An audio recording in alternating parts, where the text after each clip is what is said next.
والسلام على عباده الذين اصطفى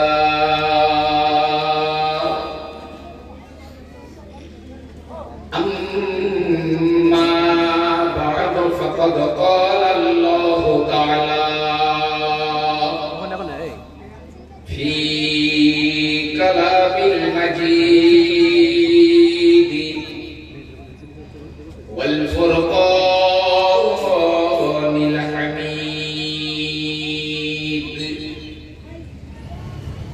أعوذ بالله من الشيطان الرجيم. بسم الله الرحمن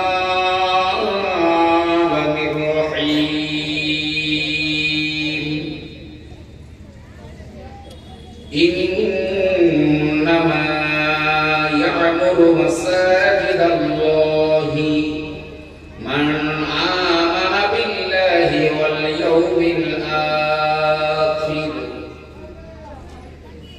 وقال رسول الله صلى الله عليه وسلم المؤمن في المسجد كالسمك في الماء. وقال الله تعالى في شان محبوبه مخبرهم وآمرهم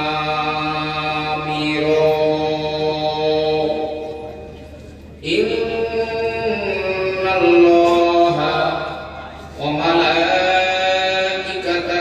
يصلون على النبي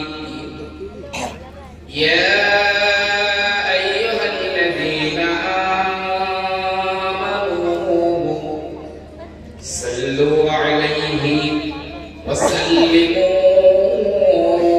تسليما. اللهم صل على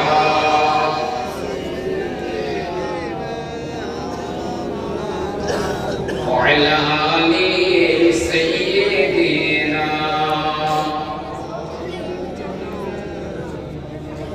बीच सागर में आकर तूफान आ जाए, बीच सागर में आकर तूफान आ जाए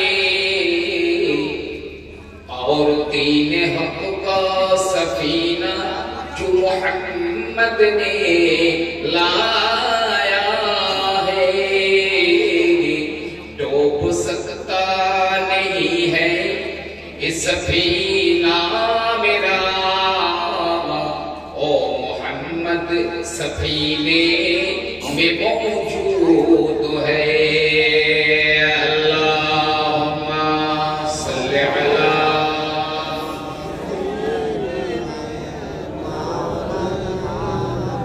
وعلى آل سيدنا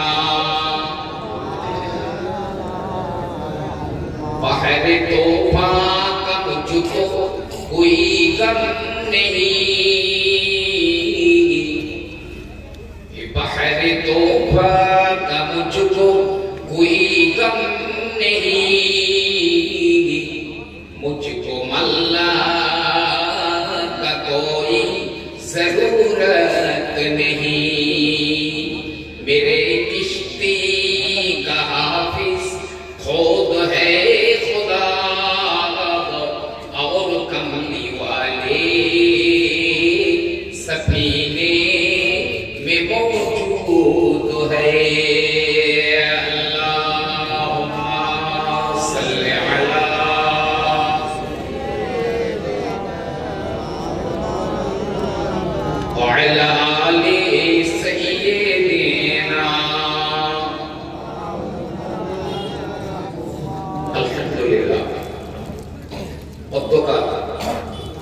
এই মহতী জলসা সম্মানীয় সভাপতি সাহেব,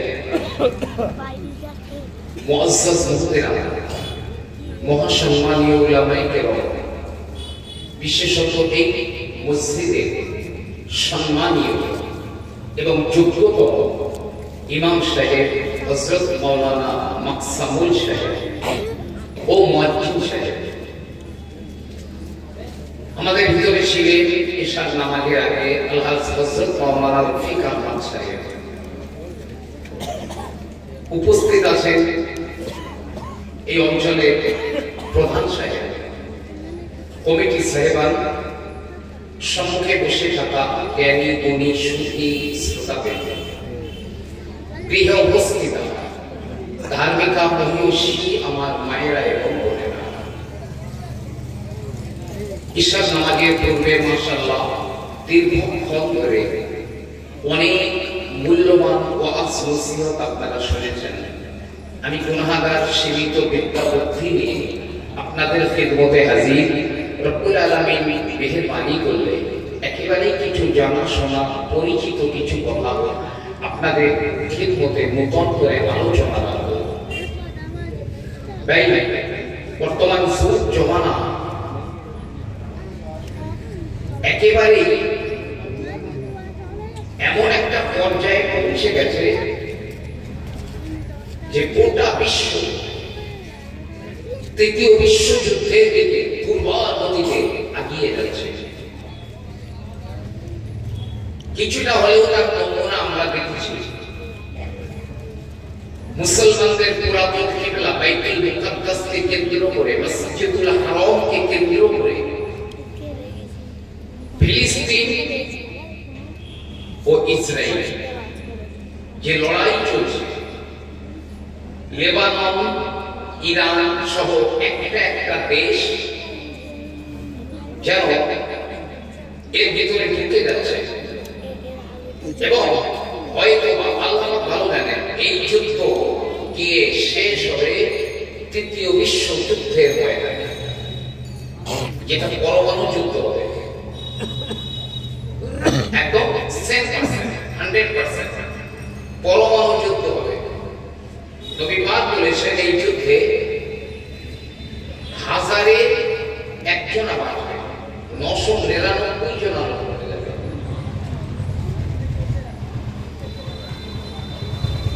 আমার যেন মনে হয় সেই দিনটা খুব বেশি দূরে নেই। টোটাল পৃথিবী এখন ইমাম মাহদী আলাইহিস সালামের অপেক্ষায় প্রহর করছে, তার প্রয়োজন অনুভব করছে ইমাম মাহদী আলাইহিস সালামের। এবং এই তৃতীয় বিশ্বযুদ্ধে মুসলমানদের মহানায়ক হবেন ইমাম মাহদী আলাইহিস সালাম। নবী পাক যদিও বলে যাননি, তাই আমরা শিওর হয়ে কিছু বলতে পারব না। তবে অনেকে ধারণা করছেন এবং তারা যে যুক্তি দেখিয়েছে সেই যুক্তিগুলিও খণ্ডন করারও আমি লাইন দেখিনি। তাদের চিন্তা ভাবনায় হয়তো আল্লাহ ভালো জানেন 2028 সালে ইমাম মাহদী আলাইহিস সালাম পারবেন। 2028 সালে,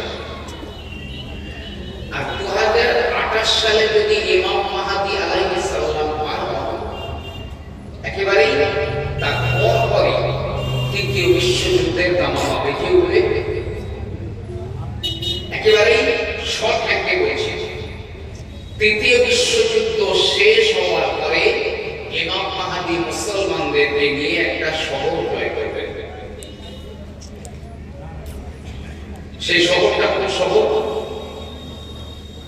আমি বহু পড়াশোনা করে আমি নিজেও চিন্তা করেছি, বই পুস্তকের পাশে হয়তো আমেরিকার নিউ ইয়র্ক শহর অথবা ওয়াশিংটন ডিসি। শুধু তাকবীর দিয়ে লা ইলাহা ইল্লাল্লাহু আল্লাহু আকবার এই তাকবীর দিয়ে একটা শহর জয় করবেন, তার জনসংখ্যা সব দখল করে ফেলবেন। ইমাম মাহদী সেগুলো গণনা করবেন না, বিলিয়ে দেবেন, মানুষের ভিতরে বিলিয়ে দেবেন।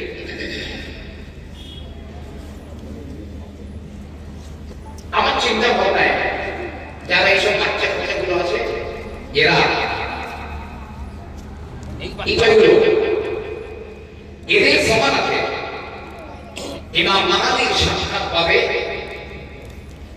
হয়তো বা তার চালের প্রিয়টাও পেতে পারে, আল্লাহ ভালো জানেন। তার আগের যে সিমটমগুলো তো দেখতেই পাচ্ছি।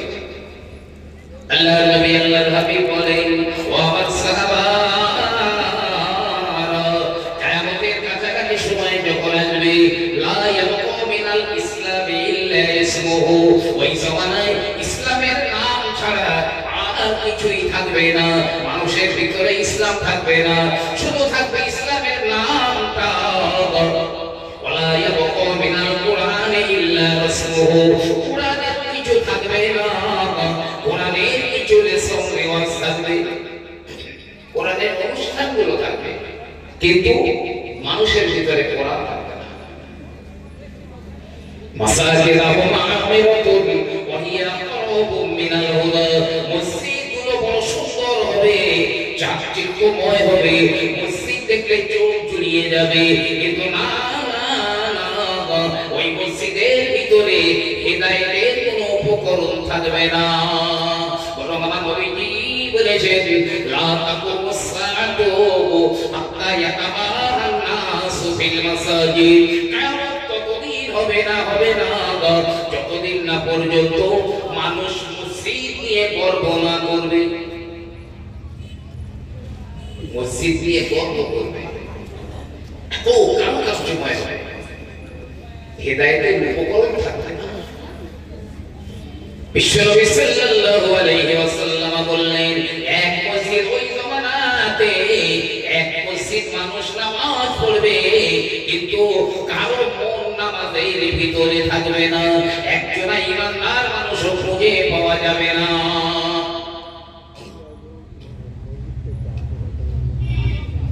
প্রায় 1000 বছর আগে আমার নবীজি বলে গেছেন, আর এখন আমরা তার বাস্তব প্রেক্ষাপট দেখতে পাচ্ছি।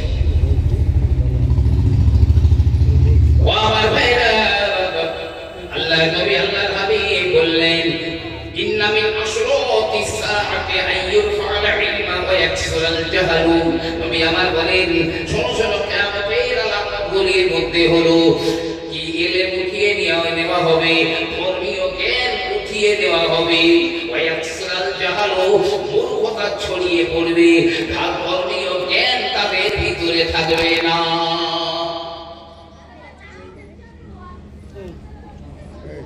বলছে আমি মুক্তি চাই, বলছে সারা লোক জানে মুক্তি চাই। শ্বশুর বৌমার সঙ্গে ব্যবচার করেছে, জেনা করেছে, কত কি হবে? আল্লামা রুহুল আমিন রাহমাতুল্লাহ আলাইহি তিনি লিখেছেন যে ওই স্ত্রী এই স্বামীর জন্য চিরতরে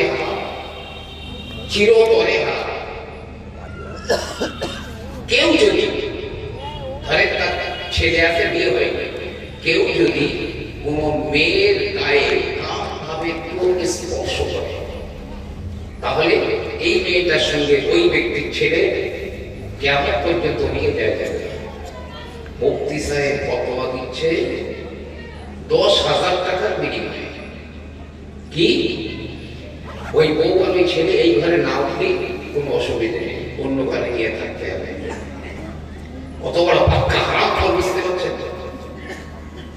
জিবরিল আমিন আলাইহিস সালামকে আবার রাসূলুল্লাহ একবার জিজ্ঞাসা করলেন, হে জিবরিল, আমি নবী যখন ইন্তেকাল হয়ে যাব তখন তুমি কি আর দুনিয়ার জমিনে তুমি কি আর আসবে? জিবরিল আমিন আলাইহিস সালাম বললেন, ইয়া রাসূলুল্লাহ, আপনি দুনিয়াতে আসবেন, দুনিয়া থেকে বিদায় নিয়ে চলে যাবার পরে আমি আরো 10 বার দুনিয়াতে আসবো, তবে এমনি আসবো না, একবারে একটা জিনিসকে তুলে নিয়ে যাব, 10 নাম্বারটা যেদিন উঠে যাবে ওই দিনে কিয়ামত শুরু হবে। তার মধ্যে আমি কোটি কথা আপনাকে বলি। জিবরিল আমিন আলাইহিস সালাম বললেন, ইয়া রাসূলুল্লাহ, সর্বপ্রথম প্রথমে আমি বরকত তুলে নিয়ে যাব। হায়াতে বরকত থাকবে না, চাষবাসে বরকত থাকবে না, খাওয়া দাওয়ায় বরকত থাকবে না, ফল ফসলে বরকত থাকবে না, ব্যবসা বাণিজ্যে রুজি রোজগারে বরকত থাকবে না, মানুষের হায়াতে বরকত থাকবে না, সময়ের ভিতরে বরকত থাকবে না। সব বরকতগুলো আমি উঠিয়ে নিয়ে চলে যাব। ইয়া রাসূলুল্লাহ, দুই নম্বরে আমি লজ্জা নামক জিনিসটা উঠিয়ে নিয়ে যাব। নারীদের যেমন লজ্জা শরম থাকবে না, পুরুষদেরও তেমন লজ্জা শরম থাকবে না। লজ্জা শরম উঠিয়ে নিয়ে যাব। নেই নেই। আমি ব্যাখ্যা করলে এক একটার ব্যাখ্যা মিনিমাম আধা ঘন্টা করে নিয়ে যেতে পারি, কিন্তু আমি বলেছি একদম শর্ট হ্যান্ডে বলেছি। আমার বক্তব্য অন্যদিকে। হযরত জিবরিল আমিন আলাইহিস সালাম বললেন, ইয়া রাসূলুল্লাহ, তারপরে আমি 3 নম্বরে হক বিচারটা তুলে নিয়ে যাব। হক বিচার থাকবে না, বিচারের নামে বদনামি শুরু করে দেওয়া হবে। বিচার পাওয়ার যোগ্য যে ব্যক্তি, তাকে ফাঁসিয়ে দেওয়া হবে, সে বিচার পাবে না। কিন্তু যে বিচার পাওয়ার যোগ্য নয়, যে প্রকৃত অপরাধী, তার থেকেই ফয়সালা হয়ে যাবে।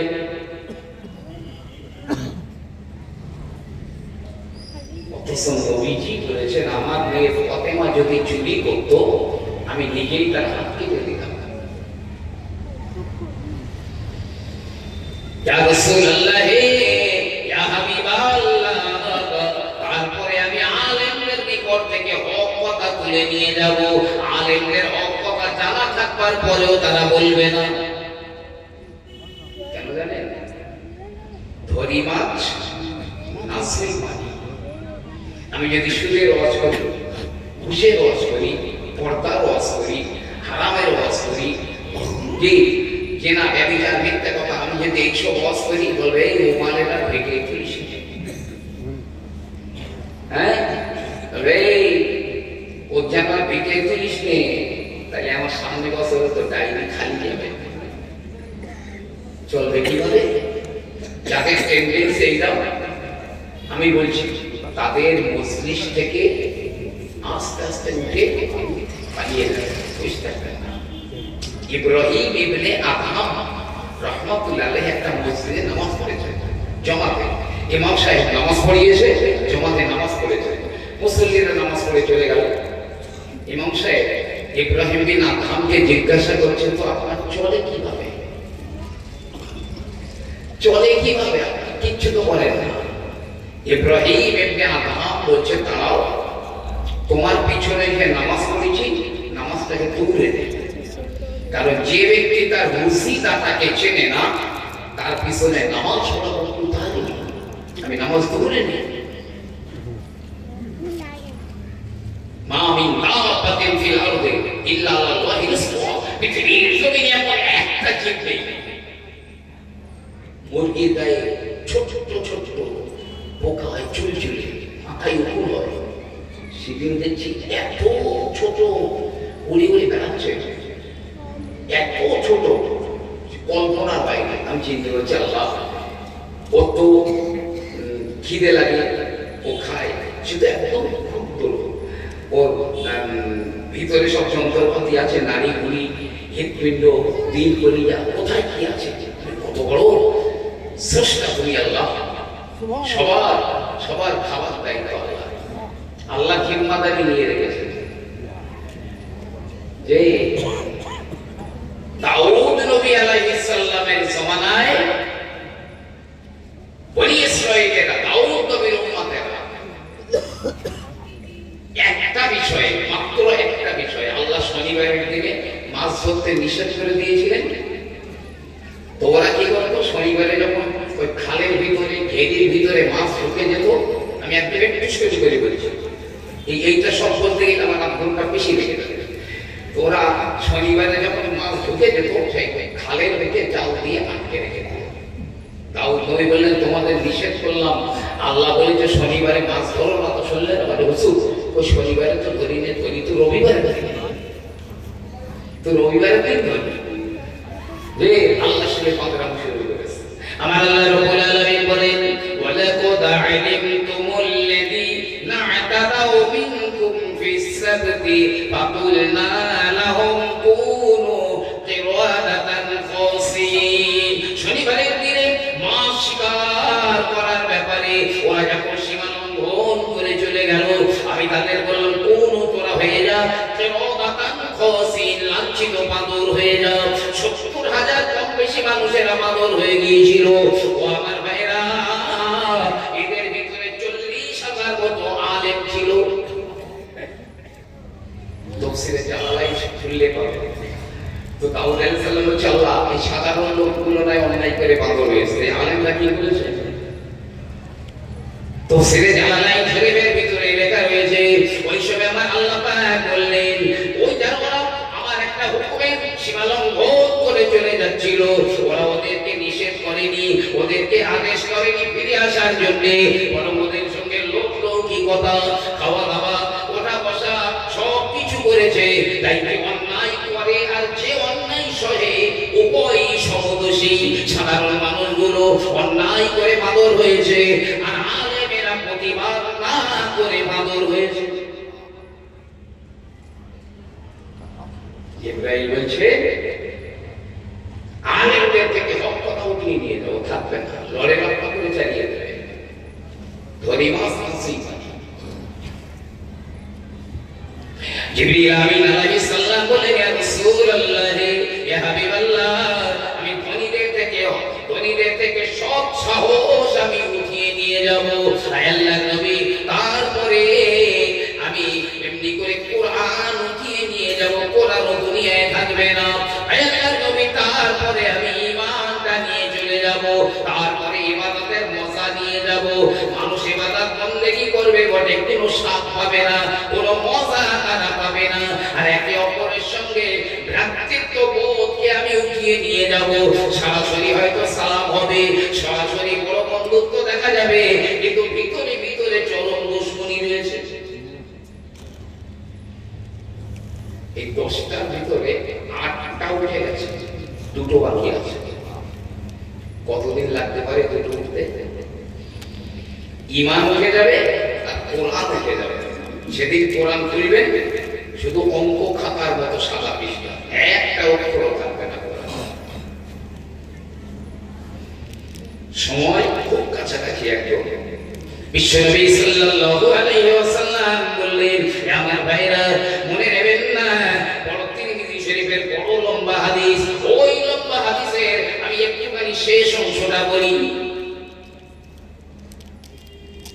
একদম শেষটা বলছি নবী পাক আর প্রথমে একটু না বললে বুঝতে পারবেন জান্নাতুল বাকির পাশ দিয়ে নবী পাক সাহাবাদের নিয়ে যাচ্ছেন একটা টুম টুম টুম টুম করে ঘন্টার আওয়াজ হচ্ছে তো সাহাবারা বলছে ইয়া রাসূলুল্লাহ এই ঘন্টার আওয়াজ হচ্ছে অথচ কাউকে দেখা যাচ্ছে না কি আওয়াজ এটা নবী পাক বলছে ইবলিস শয়তান যাচ্ছে ঘন্টা বাজাতে বাজাতে তাই ঘন্টার আওয়াজ শুনতে পাচ্ছ ইবলিসকে দেখতে পাচ্ছ হযরত আলী রাদিয়াল্লাহু আনহু বললেন ইয়া রাসূলুল্লাহ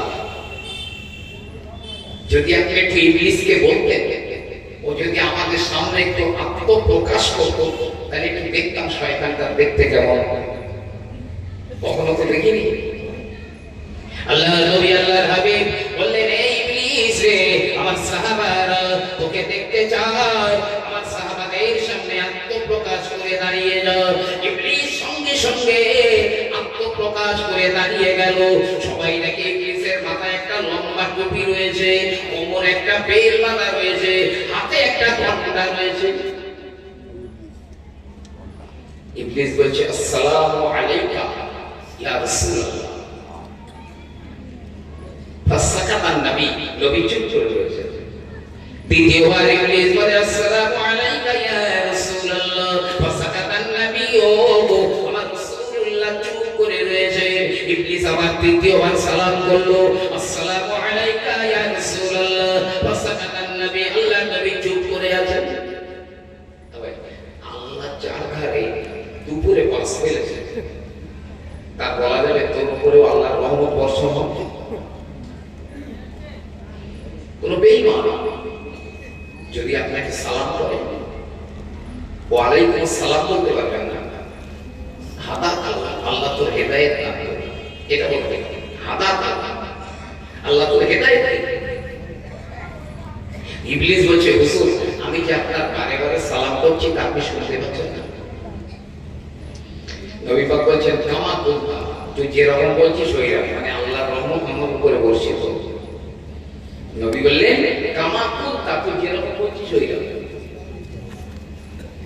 আর নবী জিজ্ঞাসা করলেন তোর টুপির কাজ কি, বেল কোমরে বেল আছে এর কাজ কি, ঘন্টার কাজ কি, সব ইবলিস বলেছে।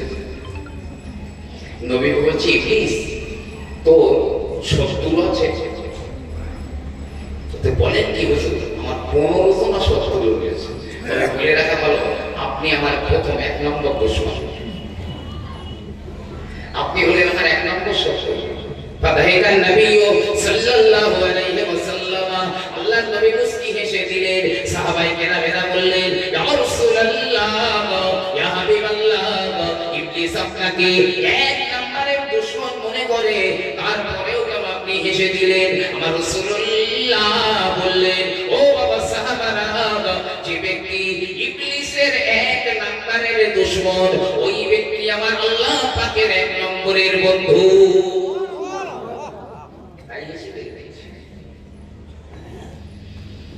পরপর 15টা বলে গেছে। কোরআনের হাফেজ, হাক্কানি আলেম, সৎ ব্যবসায়ী, এরকম করে 15 জনের নাম বলেছে। নবী বলছেন ইবলিস তোর বন্ধু আছে? হ্যাঁ আমার বন্ধু 15 জন, এক এক করে 15টা নাম বলেছে।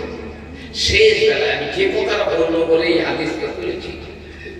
আল্লাহর নবী জিজ্ঞাসা করলেন এই ইবলিস তোর কি জানা আছে আমার উম্মত কোন কাজ করলে হালাক হয়ে যাবে, কোন কাজ করলে আমার উম্মতেরা ধ্বংস হয়ে যাবে? ইবলিস বলে জি জি জি ইয়া রাসূলুল্লাহ অবশ্যই আমি জানি। নবী পাক বলেন বল কি করলে আমার উম্মতেরা ধ্বংস হয়ে যাবে?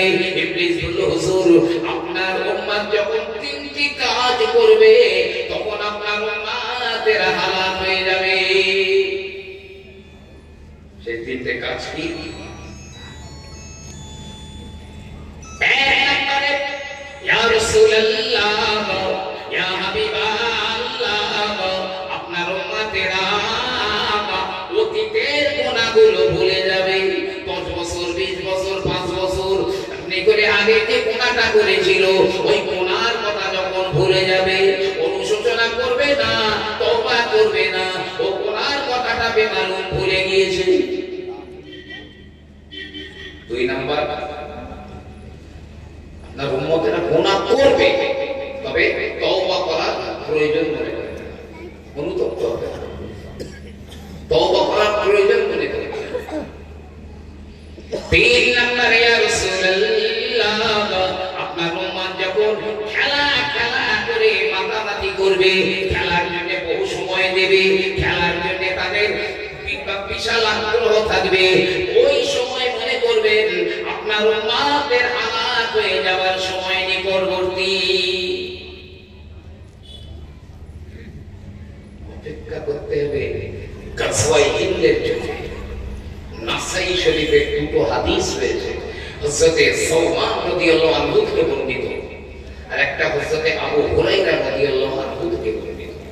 গাজওয়ায়ে হিন্দ হিন্দুস্তান का लड़ाई জিহাদ।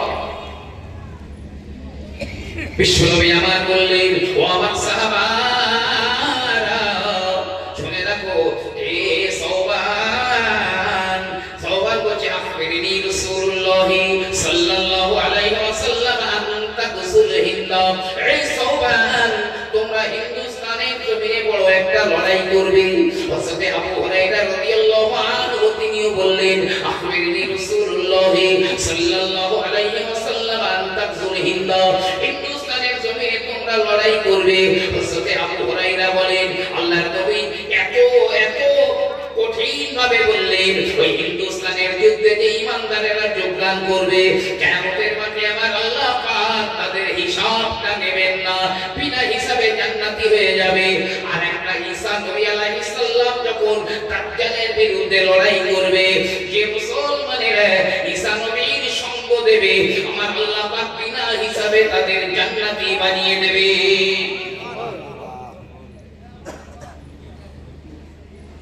আবু হুরায়রা বলছেন, আমি যদি সেই দিন জীবিত থাকি যেদিন গাজওয়ায়ে হিন্দ হবে, সেই দিন আমি আবু হুরায়রা আমার জান মাল ওই যুদ্ধে কুরবান করে দেব। যদি আমি শহীদ হই, আল্লাহর কাছে সর্বশ্রেষ্ঠ শহীদ হয়ে উঠব। আর যদি আমি বেঁচে থাকি, জাহান্নাম থেকে নাজাত প্রাপ্ত আবু হুরায়রা হয়ে যাব।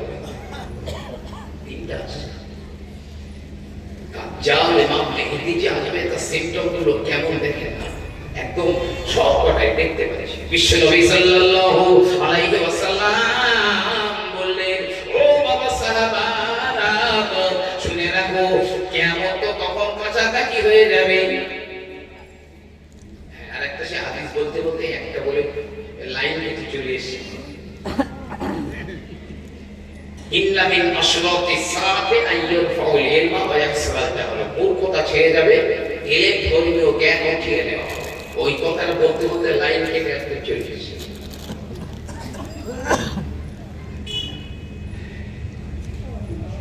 এমন মানে মাসে 2-10 বার ফোন করে, হুজুর সেই 3 তালাক দিয়ে ফেলেছি। তা খুব রেগে মেগে দিয়েছিল, তা রেগে মেগে তালাক দিলে তালাক হবে? এই অসভ্য, তালাক লোকে কি আদর করে আর মুখে চুমু খেয়ে দেয়? কিচ্ছু জ্ঞান নেই, ধর্মীয় জ্ঞান নেই। ওই হিন্দি ছায়াছবির একটা গান বলতে বলে দুমদারাক্কা চালিয়ে দেবে। কোন গানটা কোন ছায়াছবি কি হিন্দি কোন সিনেমা বলে দেবে। আমাদের জাতীয় লজ্জা, এখনো লাশ সামনে রেখে ইমাম সাহেবের জানাজা নিয়ত বলে দিতে হবে। জাতীয় লজ্জা, ঈদের ময়দানে নিয়ত বলে দিতে হয় আমাদের। নায়ক নায়িকা চেনে, খেলার প্লেয়ার চেনে, আল্লাহ কালাম চেনে, কোরআন চেনে। চলো, জাতীয় লজ্জা। আল্লাহ নবী আল্লাহ দাবি করেন, তাহলে ধর্মীয় জ্ঞান উঠে যাবে,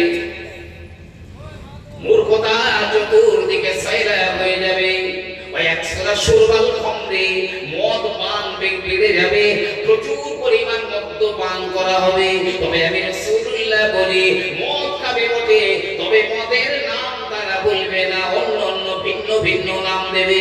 কারো নাম বিয়ার, কারো নাম হুইস্কি, কারো নাম খিরিয়েস, কারো নাম বা ভদকা, কেউ বা বাংলা, কত রকম নাম রয়েছে। মদ খাবে কিন্তু বিভিন্ন বিভিন্ন নাম দেবে।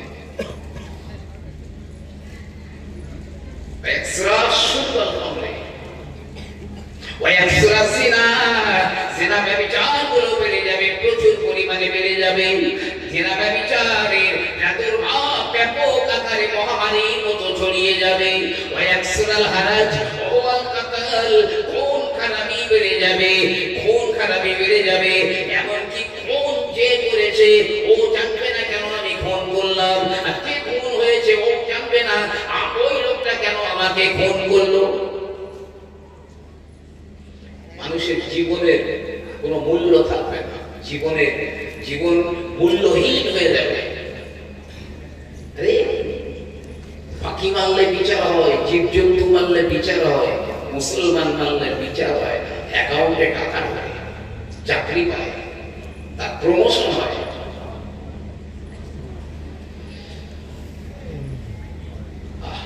ভাই আমার, বাবাজিরা আমার, জিনা ব্যভিচার ব্যাপক হবে, খুন খারাপি বেড়ে যাবে। নবী পাক বলতে চাইলেন, ভাড়াটিয়া কোনটা পাওয়া যাবে? অর্থাৎ ওকে খুন করে দিতে হবে, কত লাগবে বল? বলে 1 লাখ দিতে হবে। এই যে 1 লাখ, ও যাচ্ছে মেরে দিল। ও জানলো না যে আমার কেন মারলো, এও জানলো না ও কি অপরাধে ওর মারলো। তবে নবী পাক বলছেন, আল কাতিল ওয়াল মাকতুল কুল্লুহুম ফিন্নার, যে খুন করেছে ও জাহান্নামী, আর যে খুন হয়েছে সেও জাহান্নামী। মানে এই দুটোরই নিয়ত ছিল খারাপ, দুটোরই নিয়ত ছিল খারাপ, শরীয়ত বিরোধী। প্রিয় নবী সাল্লাল্লাহু আলাইহি ওয়াসাল্লাম বললেন, যে সময় তোমরা দেখবে মনে মনে বাজার বসবে, যেখানে মানুষজন যেতে ভয় করত, ওই জায়গায় বড় মার্কেট বসে গিয়েছে, বড় বড় বাজার বসে গিয়েছে, টাউন হয়ে গিয়েছে, কোন কোন বাজার বসবে, এই মনে বাজার তো ওই মনে বাজার, ব্যবসা বাণিজ্যের ব্যাপক প্রাদুর্ভাব ঘটবে, তবে ব্যবসার নামে ধোঁকাবাজি করা হবে, এমনকি মহিলারা পর্যন্ত, নারীরা পর্যন্ত স্বামীদের ব্যবসার কাজে সহযোগিতা করবে এবং তারা নিজে নিজেও ব্যবসার কাজে নেমে পড়বে।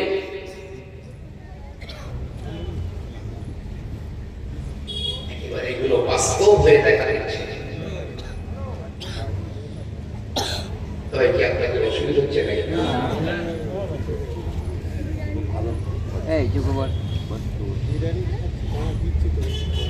আমার ভাইয়েরা, বাবাজিরা, আল্লাহর নবী আল্লাহর হাবিব বলেন, ওই জমানাতে যখন আমার উম্মতের ধ্বংস হয়ে যাবার সময় হয়ে যাবে, যখন আমার উম্মতের আনিপাত হয়ে যাবে, ওই সময়ে একদল মহিলাদের দেখা যাবে, যে মহিলারা কাপড় পরিধান করবে বটে, তবে তাদের বড় কমনীয় মনে হবে, তারা দেহ প্রদর্শনী করবে। আল্লাহর নবী আল্লাহর হাবিব বললেন, শুধু তাই নয়, তারা এমন ভাবে চুলগুলো বিন্যাস করবে, দেখলে মনে হবে যেন উটের পিছনে যেমন কুঁচ বার হয়, ওই মহিলাদের দেখলে যেন মনে হবে উটের কুঁজের মতো উঁচু হয়ে আছে। জি, আল্লাহ নবী আল্লাহর হাবিব আরো বললেন, কাইফা বিকুম, হে আমার সাহাবারা, তোমাদের অবস্থা কেমন খারাপ হয়ে যাবে, ইজা ফাসাকা ফিতিয়ানাকুম, তোমাদের ঘরের ছেলেরা ফাসিক ফাজির হয়ে যাবে, শরীয়তের পরোয়া করবে না, শরীয়তের ধার ধারবে না, আর তোমাদের ঘরের মেয়েরা চার দেয়ালের ভিতরে থাকবে না, চার দেয়ালের ভিতরে থাকবে না, সমান অধিকারের দাবি নিয়ে তারা বাইরে বেরিয়ে পড়বে। সাহাবায়ে কেরামেরা বললেন, ইয়া রাসূলুল্লাহ, এইরকম একটা জমানা কি আসবে? আল্লাহর নবী বললেন, ক্বালা না'ম ওয়া আশুদ্দু, হ্যাঁ হ্যাঁ হ্যাঁ, এমন জমানা তো আসবে, বরং এর চাইতে আরো ভয়ঙ্কর জমানা আসবে।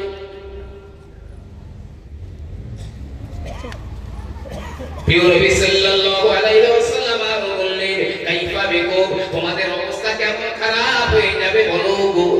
ইজলা তা'মুরুনা বিল মা'রুফি ওয়া লা তানহাউনা আনিল মুনকার, তোমরা যখন মানুষকে সৎ কাজের আদেশ করবে না, অসৎ কাজের নিষেধ যখন করবে না। সাহাবায়ে কেরামেরা বললেন, হে আল্লাহর নবী, এমন একটা জমানা কি আসবে? ক্বালা না'ম ওয়া আশুদ্দু, এমন জমানা তো আসবে, বরং এর চাইতে খারাপ জমানা আসবে। খারাপ জমানাটা কেমন? নবী আমার বললেন, কাইফা বিকুম ইস্তামুরুনা বিল মুনকারি ওয়া তানহাউনা আনিল মা'রুফ, যখন তোমরা মানুষকে সৎ কাজে নিষেধ করবে আর খারাপ কাজের দিকে আহ্বান করবে, গুনাহ কাজের দিকে, হারাম কাজের দিকে মানুষকে আহ্বান করবে, তোমাদের অবস্থা না জানি কত শোচনীয় হয়ে যাবে। সাহাবায়ে কেরামেরা অবাক হয়ে গেলেন, হে আল্লাহর নবী, এমন একটা জমানা কি আসবে? ওয়ালা না'ম আশুদ্দু, হ্যাঁ হ্যাঁ হ্যাঁ, এমন একটা জমানা তো আসবে, বরং এর চাইতেও আরো অনেক খারাপ হয়ে যাবে। জি, এর দ্বারাতে প্রমাণ হয়। আমি অল্প কিছু বলব যে ইমাম মাহদী আলাইহিস সালাম আসার খুব দেরি আসে বলে মনে হয় না। গোটা পৃথিবী, নবী পাক বলছেন, ইয়ামলাউল আরদা কিসতাও ওয়া আদুলা কামা বুলিআত সুলমা ওয়া সুরা, এবং মেহেদী আসবেন যখন গোটা পৃথিবীতে অশান্তির দাবানল হইবে, সর্বত্রই অশান্তি, তখন ইমাম মাহদী এসে পৃথিবীর প্রতিটা ইঞ্চি জমিতে তিনি ইনসাফ, ন্যায় প্রতিষ্ঠা করবেন। এখন সর্বত্র ইমাম মেহেদী আলাইহিস সালামের অপেক্ষায় মানুষ দিন গুনছে, তার প্রয়োজন অনুভব করছে মানুষ। তো এই গাসওয়াই হিন্দ হবে শাহ নিয়ামতুল্লাহ রাহমাতুল্লাহ আলাইহি বলেছেন একটা উট দাঁড়িয়ে থাকবে মাটি থেকে বুকের পেট পর্যন্ত রক্ত জমে যাবে এই জমিনটা রক্ত জমে যাবে আমি এর বিশদ আলোচনায় যাচ্ছি না দিনকাল ভালো না তো যতটুকু বলবার মতো আমি বলেছি পরের আলোচনা এখন আমাদের করণীয় কি আমরা বাঁচবো কিভাবে আমল তো নেই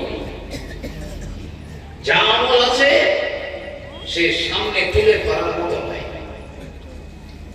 তো আমাদের করণীয় কি আছে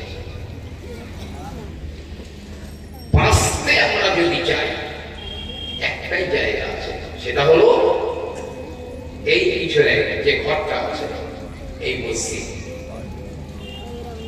আপনারা নিজেরাই পৃথক করে দিতে পারবেন কারা আল্লাহর উপরে ঈমান এনেছে আর কিয়ামতের দিন বিশ্বাস করে আপনারা নিজেরাই এটা বাছাই করে নিতে পারবেন মসজিদ আবাদ করে কারা আল্লাহ পাক কোরআনুল কারীমে বলেছেন আল্লাহ রাব্বুল আলামিন বলেন ইন্নামা ইয়া'মুরু মাসাজিদাল্লাহি মান আমানা বিল্লাহি ওয়াল ইয়াউমিল আখির যারা আল্লাহর উপরে ঈমান এনেছে কিয়ামতের দিনের উপরে ঈমান এনেছে ওরাই তো মসজিদ আবাদ করে মসজিদে নামাজ পড়া বলেন মসজিদে জমি দেওয়া বলেন মসজিদ বানানো বলেন মসজিদের উপরে ভালোবাসা রাখা বলেন যারা আল্লাহর উপরে ঈমান এনেছে আর কিয়ামতের দিনের উপরে ঈমান এনেছে এরাই তো মসজিদ আবাদ করে বাকিরা মসজিদ আবাদ করার লাভ কি জানেন নবী পাক সাল্লাল্লাহু আলাইহি ওয়াসাল্লাম সাহাবাদের নিয়ে যাচ্ছেন তো নবীজি একটা নতুন কবর দেখতে পেলেন নতুন কবর তো হুজুর বলছেন এটা কার কবর গো বলছে হুজুর সেই যে বুড়ি মহিলাটা আমাদের মসজিদ ঝাড় দিত পরিষ্কার করে দিত নেপে দিত এটা সেই বুড়ি মহিলার কবর নবী পাক বলেন আরে তো বুড়ি মরে গেল আমাকে খবর কেন দিলে না আমি ওর জানাজায় হাজির হতাম জানো এই সাহাবা আমি নবী দেখতে পাচ্ছি এই বুড়ির কবরটা আল্লাহ জান্নাতের বাগান বানিয়ে দিয়েছেন প্রিয় নবী সাল্লাল্লাহু আলাইহি ওয়াসাল্লাম ওই কবরের ধারে দাঁড়িয়ে যান দাঁড়িয়ে বলে হে বুড়ি মা তোমার জীবনের কোন আমলটার জন্য আমার আল্লাহ পাক তোমার কবরটা জান্নাতের বাগান বানিয়ে দিয়েছে বুড়ি মা বলে ইয়া রাসূলুল্লাহ ইয়া হাবিবাল্লাহ জীবনের অন্য কোনো আমলের জন্য নয় বরং আমি আল্লাহর ঘর মসজিদ ঝাড় দিয়ে দিতাম পরিষ্কার করে দিতাম ওই আমলটার জন্য আমার আল্লাহ পাক আমার কবরটা রিয়াসিল জান্নাহ বানিয়ে দিয়েছেন জোরে বলুন না সুবহানাল্লাহ তিরমিজি শরীফের হাদিসের ভিতরে রয়েছে কেউ যদি মসজিদের ভিতরে ঢুকে যায় গিয়ে দেখলো মসজিদের ভিতরে একটা চুল পড়ে রয়েছে ওই ব্যক্তি চুলটা তুলে নিয়ে নিজের পকেটের ভিতরে ঢুকিয়ে দিল নামাজ পড়ে নিয়ে বাইরে পার হয়ে ওই চুলটা বাইরে ফেলে দিল আমার রাসূলুল্লাহ বলেন ওই দিন থেকে কিয়ামতের দিন পর্যন্ত ওই ব্যক্তির জান্নাত পরিষ্কার করার জন্য আল্লাহ পাক ৭০,০০০ ফেরেশতাকে নিয়োজিত করে দেবে মসজিদের ভিতর থেকে একটা চুল তুলে বাইরে ফেলে দিলে যদি এই হয় তো না জানি মসজিদের সঙ্গে সম্পর্ক রাখলে কি হবে কঠিন কঠিন সামনে আজকের যে দিনটা যেরকম গেল আগামীকাল সেরকম নাও যেতে পারে কোনো গ্যারান্টি নেই যে এই জন্য যে সময়টা পাওয়া যায় সেটা গনিমত মনে করতে হবে গনিমত মনে করতে হবে এই সময়টা কাজে লাগবে আমার ভাইরা বাবাজিরা আমার আল্লাহ রাব্বুল আলামিন এই মসজিদকে এত সম্মান এত ইজ্জত দিয়েছেন মনে রাখুন যদি আপনি মসজিদের সঙ্গে সম্পর্ক রাখেন আল্লাহর নবী বলেন মসজিদে কাসসামাকি ফিল মাই, পুকুরের ভিতরে মাছ যেমন সুখে থাকে, ঈমানদার মানুষগুলো মসজিদের ভিতরে তেমন সুখে থাকে। মাছকে যদি তুলে এনে এয়ার কন্ডিশন ঘরে খাট পালঙ্ক দিয়ে যদি বলা হয় তুই পানিতে থাকতে হবে না, এয়ার কন্ডিশন ঘরে থাক, মাছ বলবে না না আমার এয়ার কন্ডিশন লাগবে না, খাট পালঙ্ক লাগবে না, আমার জীবন তো পানির ভিতরে, আমার পানির ভিতরে ছেড়ে দিয়ে আয়। ঠিক ততই গোচর ঈমানদার মানুষেরা পৃথিবীর যে কোনো জায়গায় যাক না কেন তার মনটা পড়ে থাকবে মসজিদে। লাভ কি হবে? লাভটা কি হবে? এখন আমি প্রায় কথা আজকেও বলছি, পৃথিবী থেকে সূর্যের দূরত্ব 9,30,00,000 মাইল। জি, আমরা বলেছি পৃথিবীর চাইতে সূর্য 13 লক্ষ গুণ বড়। দেখতে পারি পৃথিবীর চাইতে সূর্য বড়। এই আমরা যেটা আমরা বলেছি গ্যালাক্সি, তারপরে ধূমকেতু, ছায়াপথ, ব্ল্যাক হোল, সব প্রত্যেকটাই হাদিস এবং কোরআন থেকে প্রমাণ করা সম্ভব। তো সূর্য পৃথিবী থেকে 9,30,00,000 মাইল দূরে। সূর্যের যে মূল উত্তাপ, যে গর্মি, তার 2000 কোটি ভাগ করে এক ভাগ পৃথিবীতে পড়ে। বৈশাখ জ্যৈষ্ঠ মাসে কিরকম গরম লাগে, রৌদ্র পড়ে। যারা হজে গিয়েছেন তারা জানেন সৌদিতে কি পরিমাণ প্রচন্ড রৌদ্র, ছাতা মাথায় দিলেও কাজ হয় না। সে তো 2000 কোটি ভাগের এক ভাগ। হঠাৎ সরকার ছুটি দিয়েছে 9 দিন, বিশাল রৌদ্র পড়ছে, বাচ্চারা আসতে পারবে না। সে 2000 কোটি ভাগের এক ভাগ পড়ছে গোটা পৃথিবীতে। ওই সূর্য যদি 8 কোটি মাইল দূরে নেমে আসে, চোখের পলকে পৃথিবীটা পুরো সারকার হয়ে যাবে। কিন্তু না না না, কিয়ামতের দিনে হাসরের ময়দানে সূর্য 9,30,00,000 মাইল দূরে থাকবে না, 8 কোটি মাইল দূরে থাকবে না, 1 কোটি মাইল দূরে থাকবে না, 1 লক্ষ মাইল দূরে থাকবে না, 1000 মাইল দূরে নয়, 100 মাইল দূরে নয়, 50 মাইল দূরে নয়। বড় বাবা রাসূলুল্লাহ বললেন হাত্তা ইয়াকুনা মিকদারা মিন, সূর্যটা পৃথিবী থেকে জমিন থেকে 1 মাইলের ভিতরে নেমে আসবে। পাহাড় থাকবে না, ঘরবাড়ি থাকবে না, গাছপালা থাকবে না, নদী নালা সমুদ্র থাকবে না, গোটা পৃথিবীটা সমতল হয়ে যাবে। 1 মাইল দূরে সূর্য 2000 কোটি ভাগ উত্তাপ সবই জমিনের উপরে পড়ছে। ওই দিনে মানুষেরা উঠবে, পায়ে জুতা থাকবে না, গায়ে জামা থাকবে না, মাথায় টুপি থাকবে না, নারী পুরুষ নির্বিশেষে ও ভাইয়েরা সব ওই জমিনের উপরে বিবস্ত্র দাঁড়িয়ে থাকবে। জমিনটা তামা হয়ে যাবে, টকটকে লাল হয়ে যাবে। তখন এখন এই দুনিয়া 2000 কোটি ভাগের 1 ভাগটাও 9,30,00,000 মাইল দূর থেকে আসছে, সহ্য করতে পারছি না। গরমের সময় ঘরে এসি, গাড়িতে এসি, কেউ আপনার কোল্ড ড্রিঙ্কস, কেউ আইসক্রিম, কি না করি আমরা, গরম থেকে বাঁচতে পারবে না। সেদিনই কোথায় যাবে? আইনাল বাবা আমার আল্লাহ পাক বলেন ওই দিনটা এত কঠিন হবে, ওয়াতারুন নাসা সুকারা ওয়া মা হুম বিসুকারা ওয়ালাকিন্না আযাবাল্লাহি শাদীদ। আমার নবী কিয়ামতের দিনে আপনি দেখতে পাবেন মানুষগুলো যেন নেশাখোর মতো হয়ে রয়েছে, চোখগুলো লাল হয়ে রয়েছে, পাগুলো ঠিক করে না, কেন ওদেরকে দেখে মাতাল বলে মনে হবে। কিন্তু না না না, ওমা হুম বিসুকারা, ওরা মাতাল নয়, নেশাখোর নয়, ওয়ালাকিন্না আযাবাল্লাহি শাদীদ। আল্লাহর আযাবটা বড় কঠিন।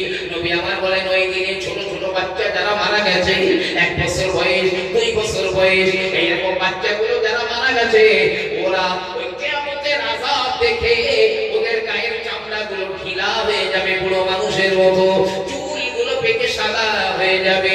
যে মহিলা পেটে গর্ভে বাচ্চা নিয়ে মারা গিয়েছে, ওই মহিলা বাচ্চা পেটে নিয়ে কিয়ামতের ময়দানে উঠবে। কোরআনে কারিমে আমার আল্লাহ পাক বলেন, এই কিয়ামতের আযাব থেকে কখন তার পেটের বাচ্চা প্রসব হয়ে যাবে ওই মহিলা নিজেও জানবে না। নবী রাসূলুল্লাহ কাঁদছেন, পীর ওলি আউলিয়া বস কুতুব হাজী কাজী আলেম ওলামা সবাই কাঁদছেন। কিয়ামতের দিনে আদম নবী কেঁদে সারসার হয়ে যায়, আল্লাহ আমি কারোর জন্য কাঁদি না, হে আল্লাহ আজ তুমি আমি আদম শুধু আমাকে বাঁচাও। ওই দেখুন নবী নূহ আলাইহিস সালাম কাঁদেন, আল্লাহ আমি কারোর জন্য কাঁদি না রে মাওলা, শুধু তুমি আমাকে বাঁচিয়ে দাও। ইব্রাহিম খলিলুল্লাহ কেঁদে সারসার হয়ে যায়, আল্লাহ পাক আল্লাহ তাআলা আমি আমার মা বাপের জন্য কাঁদি না, আল্লাহ তুমি শুধু আজ আমি ইব্রাহিম আমাকে বাঁচিয়ে দাও। মুসা কালিমুল্লাহ কাঁদে, এ আমার মাওলা আমি কারোর জন্য বলবো না, আমি কারোর জন্য কাঁদি না, শুধু আমি মুসাকে আজ তুমি বাঁচিয়ে দাও। ঈসা রুহুল্লাহ কেঁদে জাহেদার হয়ে যায়, আল্লাহ পাক আমি আমার মা মরিয়মের জন্য কাঁদি না, আল্লাহ তুমি শুধু আজ আমাকে বাঁচিয়ে দাও। উম্মতের খবর কি হবে? রাসূল ইব্রাহিম খলিলুল্লাহ, মুসা কালিমুল্লাহ, ঈসা রূহুল্লাহ, উম্মতের খবর কি সেদিন? আমার আপনার নবী কাঁদবেন, আলহামদুলিল্লাহ, আমার রাসূল কাঁদবেন, হাসর হবে, দৌড়দৌড়ি করবে। আল্লাহ তাআলা আমি আব্দুল্লাহর বেটা, আমি মুহাম্মদ রাসূল, আমি বাঁচতে চাই না, আমাকে বাঁচাতে হবে না, হবে না, হবে না, আল্লাহ আমার গুনাহগার উম্মতগুলোকে বাঁচিয়ে দাও। কিন্তু এই উম্মত এত নিমক হারাম, এত বিশ্বাস কোন খেলার প্লেয়ারকে মডেল বানিয়েছে, নায়ক নায়িকাকে মডেল বানিয়েছে, সে তোমার বাড়ির দিকে ফিরে একবার প্রস্রাব করে না। তোমার বাম স্তনের দু আঙুল নিচের চোখটা যদি খোলা থাকে, মদিনার সবুজ গম্বুজের নিচে তাকিয়ে দেখো, ও নবী আজও এই উম্মতের জন্য কেঁদে সারে সার হয়ে যাচ্ছে। কবর থেকে যেদিন নবী প্রথম উঠবেন, উঠেই বলবেন, এই জিবরাইল আমার উম্মতগুলো দেখছে না, ওরা কোথায় গেল? এই আমার উম্মতের খবর বলো। তবে কবর থেকে উঠেই নবীজি সাজদায় পড়ে যাবেন, কাঁদবেন, কেঁদে সারে সার হয়ে যাচ্ছে। আল্লাহ পাকের সামনে আমার নবী পাক সাজদায় পড়ে গিয়েছে। আল্লাহ পাক বলবেন, হে আমার প্যারা হাবিব, হে আপনি বলুন, মাথা ওঠান, চান চান, আমার কাছে কি চাইবেন বলুন। আল্লাহ পাক বলবে, আল্লাহ আমার গুনাহগার উম্মতগুলোকে maaf করে দাও। আল্লাহ পাক বলবেন, হে আমার হাবিব, জাহান্নামের ভিতরে আপনার উম্মতের মটরের দানা পরিমাণ ঈমান যাদের ভিতরে রয়েছে, চান চান ওদেরকে তুলে জান্নাতে ঢুকিয়ে দেন। তাদেরকে ঢুকিয়ে দিয়েছেন জান্নাতে। আবার নবীজি সাজদায় পড়ে গেলেন। আল্লাহ পাক বলবেন, হে আমার হাবিব, আমার সাজদায় পড়ে কেন কাঁদেন? আপনি চান আমি আপনাকে দিয়ে দেব। আল্লাহ আমার উম্মত গুলো বাঁচাও।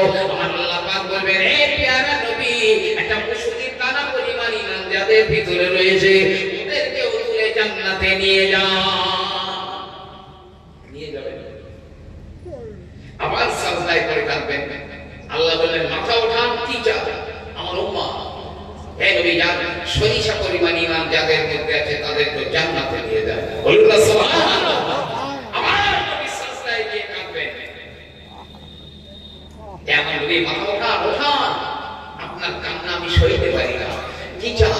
আল্লাহ আমার উম্মতগুলো আল্লাহ বলবে যাররা, মানে খালি চোখে দেখা যায় না, যাররা পরিমাণ ঈমান যাদের মধ্যে আছে তাদেরকে আপনি জান্নাতে নিয়ে যান। জোরে বলুন সুবহানাল্লাহ। সে উম্মত এত নিমক খারাপ, এত বিশ্বাস, এত নবীর সুন্নতের গলায় ছুরি চালিয়ে দিচ্ছে যে নবীকে পুরো আঙুল দেখাচ্ছে, শরীয়তকে পুরো আঙুল দেখাচ্ছে। মনে রাখবেন কিয়ামতে আল্লাহ আপনাকে ভুলে যাবে, আল্লাহ তাকে ভুলে যাবে কিয়ামতে। আর আল্লাহ যাকে ভুলে যাবে কোন যদি না পেয়ে তাকে বাঁচাবার, তার বাঁচবার কৃত্রিম কোনো পথ থাকবে না, থাকবে না। সেই দিনে আমি এতটা কথা বললাম কেন? সেই দিনে আল্লাহ পাকের আরশে আজিম নামিয়া সিরিয়া আছে, বর্তমান পৃথিবীতে যেখানে সিরিয়া আছে ওই জায়গাতে আল্লাহর আরশে আজিম নামা হবে। আল্লাহর আরশ মানে সিংহাসন। আল্লাহর আরশটা কত বড় জানেন? আল্লামা ইবনে কাসির রাহমাতুল্লাহ আলাইহি তার আল বিদায়া ওয়ান নিহায়া কিতাবে লিখছেন, আল্লাহর আরশে আজিমের মাঝখানে যদি 7 আসমান আর 7 জমিন রাখা হয় তো মনে হবে যেন বিশাল ফাঁকা মাঠের মাঝখানে একটা মোটরের দানা পড়ে গেছে। সুবহানাল্লাহ, আল্লাহু আকবার। আল্লাহর আরশটা কত বড়! আল্লাহু আকবার। সেই আরশে আজিম নামে আনা হবে। সেই আরশে আজিমের লম্বা একটা ছায়া পড়বে, এয়ার কন্ডিশন। আর কোথাও পৃথিবীতে ছায়া নেই। যে ইচ্ছা সে ওই ছায়াকে যেতে পারবে না। 7 প্রকার মানুষের আরশের ছায়ার তলায় থাকবে, এয়ার কন্ডিশন ছায়া। কিয়ামতের এই এত কষ্ট, মানুষ এত কান্না কাঁদবে নিজের জন্য, চোখের পানি শেষ হয়ে চোখ দিয়ে রক্ত ঝরবে, রক্তের বন্যা বয়ে যাবে। আটলান্টিকের মতো বড় বড় জাহাজগুলো এমনিতেই দুর্বল গতিতে ওই স্রোতে চলে যাবে, লাভ হবে না। 7 প্রকার মানুষেরা আল্লাহর আরশের ছায়ার তলায় থাকবে। তার মধ্যে একটা রাজুলুল কলবুহু মুআল্লাকুন ফিল মসজিদ, যে মানুষের অন্তরটা মসজিদের ভিতরে টাঙানো থাকে। ও মাঠে যাক, বাজারে যাক, হাটে যাক, পৃথিবীর যে কোনো প্রান্তে যাক না কেন, ওর মনটা মসজিদের ভিতরে পড়ে থাকে। এই মানুষটা কিয়ামতের ময়দানে কোনো কষ্ট পাবে না, আরশের ছায়ার তলায় ঠান্ডা পানিও পান করবে।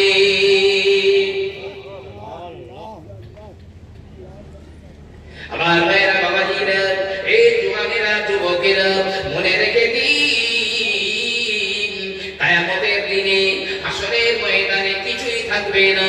পৃথিবীটা ফাঁকা হয়ে যাবে, ঘরবাড়ি, পাহাড় পর্বত, নদী নালা, খাল বিল কিছুই থাকবে না। তবে মসজিদ আর মাদ্রাসাগুলো ধ্বংস হয়ে যাবে না, তবে যেখানকার মসজিদ ওই জায়গায় থাকবে না। সব পৃথিবীর মসজিদগুলো পশ্চিম প্রান্তে গিয়ে টলমল টলমল করবে। মসজিদ আর মাদ্রাসা সব পশ্চিম প্রান্তে টলমল করবে। মসজিদে নববী, মদিনার মসজিদে নববী ওখানেও থাকবে না, পশ্চিম প্রান্তে গিয়ে টলমল টলমল করবে। আল্লাহ পাক বলবেন, এই জিবরাইল, সব ধ্বংস হয়ে গেছে, মসজিদ আর মাদ্রাসা ধ্বংস হয়নি কেন? যাও তো জিজ্ঞাসা করো। হযরত জিবরিল আমিন আলাইহিস সালাম দৌড়ে চলে আসবেন, এই মসজিদেরা, এই মাদ্রাসা বক্তবেরা, তোরা কেন ধ্বংস হয়ে গেলি না রে? মসজিদের ঈদ, প্রতিটা ঈদকে আমার আল্লাহ জবান দেবেন, প্রতিটা ঈদ কথা বলবে, প্রতিটা মালুমনা কথা বলবে, প্রতিটা রড কথা বলবে, প্রতিটা অংশেই আমার আল্লাহ পাক জবান খুলে দেবেন। সবাই বলবে, জিবরাইল, আমি মসজিদ বলি যারা আমার তৈরি করার জন্য জমি দিয়েছিল, যারা আমাকে বানাবার জন্য ইট দিয়েছিল, পানি, রড, সিমেন্ট দিয়েছিল, আমার বানাবার জন্য টাকা পয়সা দিয়েছিল, আমাকে পরিচালনা করবার জন্য সহযোগিতা করেছিল, আর আমার ভিতরে যারা নামাজ পড়েছিল, ওরাই হলো আমার পরিজন, ওরা আমার পরিবার। ওদের বুকের ভিতরে না নিয়ে আমি মসজিদ কখনোই ধ্বংস হয়ে যাব না।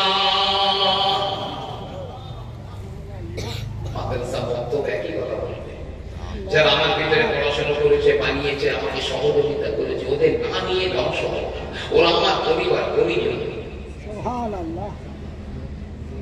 জিবরিল আমিন আল্লাহ পাককে খবরটা দিয়ে দেবেন। আল্লাহ বলবেন, যাও জিবরাইল, ওরা ঠিক বলছে। যারা মসজিদে নামাজ পড়েছে, দান করেছে, ইট দিয়েছে, পানি দিয়েছে, রড দিয়েছে, সিমেন্ট দিয়েছে, প্রয়োজনীয় জিনিসপত্র দিয়েছে, মসজিদের সঙ্গে সম্পর্ক রেখেছে, তাদেরকে ওই মসজিদের ভিতরে ঢুকে যেতে বলো। সরে বলুন সুবহানাল্লাহ। ওই বক্তব্য মাদ্রাসায় ঢুকে যেতে বলো।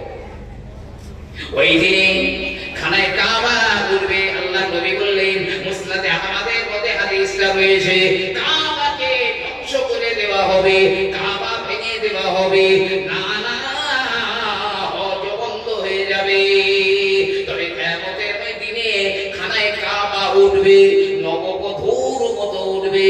নতুন বউ যেমন ভালো ভালো জামা কাপড় পরে বাইরে বার হয় সেজে গুজে, খানায় কাবা ওই রকম সেজে গুজে কিয়ামতের ময়দানে উঠবে।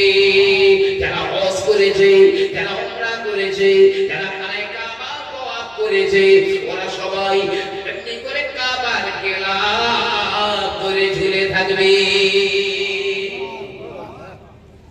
এই গাছে যেমন বাদুড় ঝুলে থাকে, ওই রকম সব গেলাফ ধরে ঝুলে থাকবে। আল্লাহ একটা ব্রিজ বানাবেন। কেউ যদি মনের মধ্যে সামান্যতম সন্দেহ রাখে, সেই লোকটা ঈমানদার থাকবে না। আল্লাহ একটা পোল বানাবেন ডাইরেক্ট জাহান্নামের উপরে। 15,000 বছরের পর,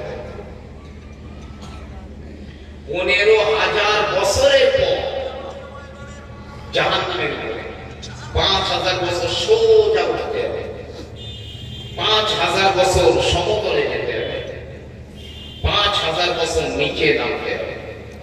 চুলের চেয়েও সরু, তলোয়ারের চেয়েও ধার, আবার তার দুই দিকে তীক্ষ্ণ লোহার কাঁটা লাগানো হয়েছে। কেউ যখন যাবে, ওই কাঁটা তার পায়ে জড়িয়ে টানবে নিচের দিকে, আর বললেই জাহান্নাম। আচ্ছা বলেন তো, কে পার হবে? কার হিম্মত আছে পার হওয়ার? এই পুল সিরাতের ব্যাপারে এক জাররা যদি কেউ সন্দেহ থাকে, সে পাক্কা বেঈমান, ঈমানদার। পুল সিরাত সম্পর্কে একাধিক সহিহ হাদিস রয়েছে। কাফেরদের পুল সিরাতের মধ্যে ওদের জন্য জাহান্নামের বাইপাস রয়েছে, বাইপাস দিয়ে ডাইরেক্ট জাহান্নামে যাবে কাফের বেঈমান। কিন্তু যারা ঈমানদার মুসলমান, তাদের ওই পথ পার হবে। আল্লাহ পাক বলবেন, এই ঈমানদারেরা, এই মুসলমানেরা, আমি 15,000 বছরের ব্রিজ বানিয়েছি জাহান্নামের উপরে, ওই পারে জান্নাত রয়েছে, যা যা যা তোরা জান্নাতে চলে যা। ও আমার ভাইরা, ওই পোল পার কে হতে পারবে বলেন? কিন্তু না না না, দুনিয়ার মসজিদগুলোতে প্যাসেঞ্জার ভরা, খানায় কাবায় প্যাসেঞ্জার ভরা, মাদ্রাসা মক্তবে প্যাসেঞ্জার ভরা। আমার বানিয়ে দেবেন, দুনিয়ার মসজিদ মাদ্রাসাগুলোকে বগি বানিয়ে দেবেন, আর বলবে কাবা ওই জাহান্নামের উপরের ব্রিজটা চোখের পলকে পার হয়ে প্যাসেঞ্জারগুলো নিয়ে জান্নাতুল ফেরদাউসের প্ল্যাটফর্মে দাঁড় করিয়ে দে। জোরে বলুন না সুবহানাল্লাহ। চোখের পলকে ওই পুল সিরাতটা পার হয়ে জান্নাতুল ফেরদাউসের প্ল্যাটফর্মে দাঁড় করিয়ে দেবে। বিনা হিসাবে প্যাসেঞ্জারগুলো জান্নাতে চলে যাবে। দুনিয়ার সব মসজিদ মাদ্রাসাগুলো তারপরে ধ্বংস হয়ে যাবে। শুধু একটা জায়গা ধ্বংস হবে না, মসজিদুল নববীতে, আমার রাসূলুল্লাহর মসজিদে যে অংশটা রিয়াজিল জান্নাত, ওই জায়গাটা জান্নাত থেকে কেটে ওখানে নামিয়ে দেওয়া হয়েছিল। তাই ওই অংশ ধ্বংস হবে না, জান্নাতের ভিতরে ওই অংশটা অবিকৃত অবস্থায় রয়ে যাবে।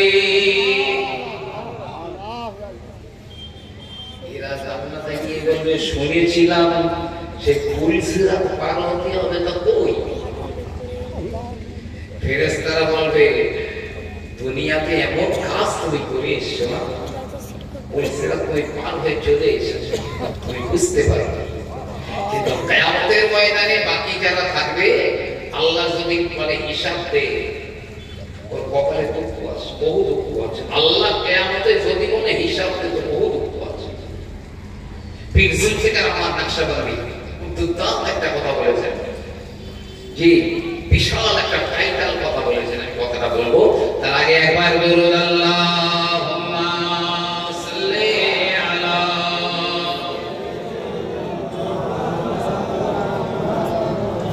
ওয়া আলা আলি সাইয়্যিদিনা ঝুমকর নাতে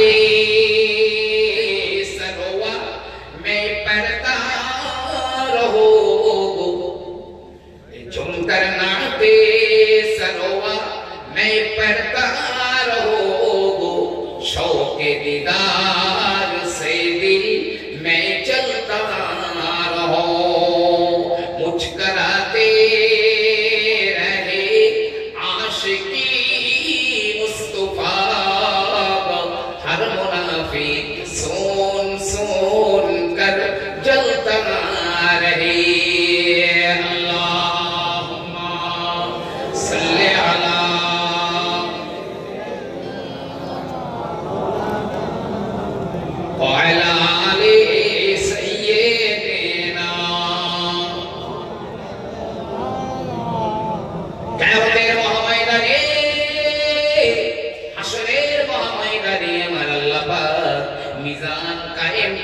মিজানের পাল্লা স্থাপন করবেন বান্দা বান্দীদের নেকি আর গুনাহ ওজন করার জন্য।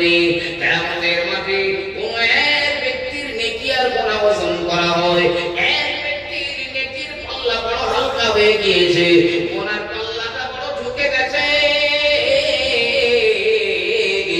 ওই সময়ে উপায় নাই, তো জাহান্নামে যেতে হবে। হঠাৎ করে একটা মসজিদ ওই মিজানের পাল্লার ধারে চলে আসবে। পীর জুলফিকার আহমদ নকশবন্দি লিখছেন, আচমকা একটা মসজিদ ওখানে চলে আসবে মিজানের ধারে, গায়েবী আওয়াজ হবে। এই ব্যক্তি মসজিদের মুতাওয়াল্লি ছিল, এই মসজিদের সুবহানাল্লাহ, এই ব্যক্তি এই মসজিদের সেক্রেটারি ছিল, এই মসজিদের সভাপতি ছিল, এই মসজিদ বানানোর পিছনে সহযোগিতা করার পিছনে এই ব্যক্তি ছিল। যেই কথাটা বলা হবে আপনা আপনি আচমকা ওই মসজিদ থেকে এক মুঠো মাটি তার নেকির পাল্লায় দিয়ে পড়বে। সুবহানাল্লাহ। যেই ওই মসজিদের এক মুঠো মাটি ওই ব্যক্তির নেকির পাল্লায় পড়ে যাবে, সঙ্গে সঙ্গে তার নেকির পাল্লাটা ঝুঁকে যাবে। আল্লাহ বলবেন যাই কে জান্নাতে নিয়ে যাও, সুবহানাল্লাহ, কে জান্নাতে নিয়ে যাও। মসজিদের সঙ্গে যদি সম্পর্ক রাখতে পারেন সার্বিকভাবে, তো নবিয়ানা মেম্বারে বসে বলছি আল্লাহ আপনাকে হাদিস না ইহকালে না পরকালে বেউজ্জতি করবেন। হাদিস যারা মসজিদের সঙ্গে ওতপ্রোতভাবে জড়িত শারীরিকভাবে, তারা আমার আল্লাহ পাকের সঙ্গে ওতপ্রোতভাবে জড়িত। সুবহানাল্লাহ। মসজিদ হলো খানায়ে কাবার শাখা। নবী পাক বলেছেন আল মসজিদু জুজউন মিনাল কাবা, মসজিদ খানায়ে কাবার শাখা। এই আলোচনা করতে গেলে ইতিহাস এক ঘন্টা চলে যাবে। শুধু এতটুকু জানেন, আল্লাহ যখন পৃথিবীতে মাটি তৈরি হয়নি, পানি তৈরি হয়নি, ফেরেশতাদের দিয়ে শূন্যে জান্নাতে পাথর দিয়ে খানায় কাবা বানিয়েছিলেন। একটা পাথর কাবায় লাগে এক্সট্রা ছিল, ওই পাথরটা খুব কাঁদছে। আল্লাহ পাক বলেন জিবরাইল ওই পাথরটা কাঁদছে কেন? তো জান্নাতি পাথর, জিজ্ঞাসা করো তো। জিবরিল আমিন আলাইহিস সালাম গিয়ে বলেন হে জান্নাতের পাথর, তোর কান্নার কারণটা বল, তুই কেন কাঁদিস রে? পাথর জবাব দেয় ও জিবরাইল, আমি আল্লাহর ঘরে লাগতে পারি না, এটাই হলো আমার কান্নার কারণ। যদিও আমি জান্নাতি পাথর, আমার মুসিবত বরবাদ, আমার মুসিবত খারাপ, আমি আল্লাহর ঘরে লাগতে পারলাম না। পাথর কাঁদছে। মসজিদুল হারাম খানায় কাবায় লাগতে পারেনি। তো আল্লাহ জিবরাইল এই পাথরটাকে গুঁড়ো করে দেওয়ার জন্য, চূর্ণ বিচূর্ণ করে দেওয়া। জিবরিল আমিন টানার একটা ঝাপটা মেরেছেন, পাথরটা চূর্ণ বিচূর্ণ হয়ে গেছে। আমার আল্লাহ রাব্বুল আলামিন বলেন, হে জিবরাইল, এই পাথর কুচিগুলো দুনিয়ার জমিনে ছড়িয়ে দাও। আমার হযরত জিবরিল আমিন আলাইহিস সালাম ওই পাথর কুচিগুলো নিয়ে দুনিয়ার জমিনে ছড়িয়ে দিয়েছেন। আমার রাসূলুল্লাহ বলেন, ওই পাথরের কুচি একটা যেখানে পড়েছে, কালে কালে ওখানে একটা মসজিদ তৈরি হয়েছে। একটা আবায় লাগতে পারেনি, কান কেঁদেছিল, তামাম পৃথিবীর মসজিদে লাগিয়ে দিয়েছিল। যদি আটলান্টিক মহাসাগরের মাঝখানে কোন পাথর কুচি পড়ে থাকে, কালে কালে চর জমে গিয়ে জনবসতি করে উঠে, ঠিক সেই জায়গায় একটা মসজিদ তৈরি।